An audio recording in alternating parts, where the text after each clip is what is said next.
अस्सलाम वालेकुम। ये है अरब लोग और हमें धमकियां दे रहे हैं, हमारा रोड ब्लॉक करके खड़े हुए हैं।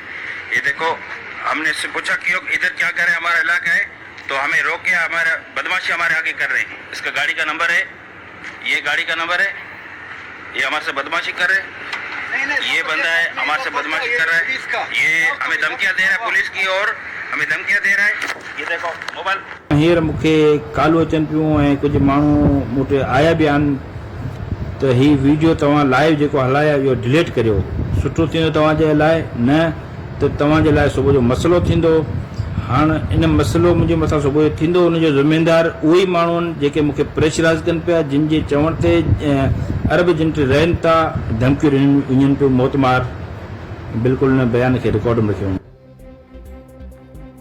जंगशाही वेझो शिकार लाइ आयल बासर शख्स की वीडियो रिकॉर्ड कंदड़ मलीर वासी नौजवान मारिजी वियो। शुरूआती पोस्टमार्टम रिपोर्ट में मक़तूल नौजवान जे सॼे जिस्म ते तशद्दुद जी तस्दीक।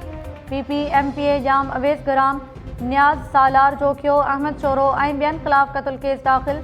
वीडियो में नज़र ईंदड़ शख्स रिकॉर्डिंग दौरान नौजवान नाज़िम जोखियो खे ठोंशो हणे थो। पहिरीं वीडियो खां पोइ नौजवान नाज़िम जोखियो खे मौतमार धमकियूं बि मिलियूं। मक़तूल वीडियो बयान में ॼाणायल शख्स ऐं ॿियनि खे ज़िम्मेवार करार ॾिनो ऐं चयो त पहिरीं वीडियो डिलीट न करण तां धमकियूं ॾिनियूं पियूं वञनि। वारसनि जो वाक़े ख़िलाफ़ मलीर प्रेस क्लब आॾो धरणो। वारसनि जो चवणु आहे त वीडियो रिकॉर्ड करण तां हिकु MPA ऐं MNA नौजवान नाज़िम जोखियो खे गुज़िरियल ॾींहुं खंभराए तशद्दुद जो निशानो बणायो, जंहिंमें हू मारिजी वियो। पुलिस MPA गुराम ख़ान जोखियो जे ॿिनि गार्ड्स मीर अली ऐं हैदर खे गिरफ़्तार करे वरितो।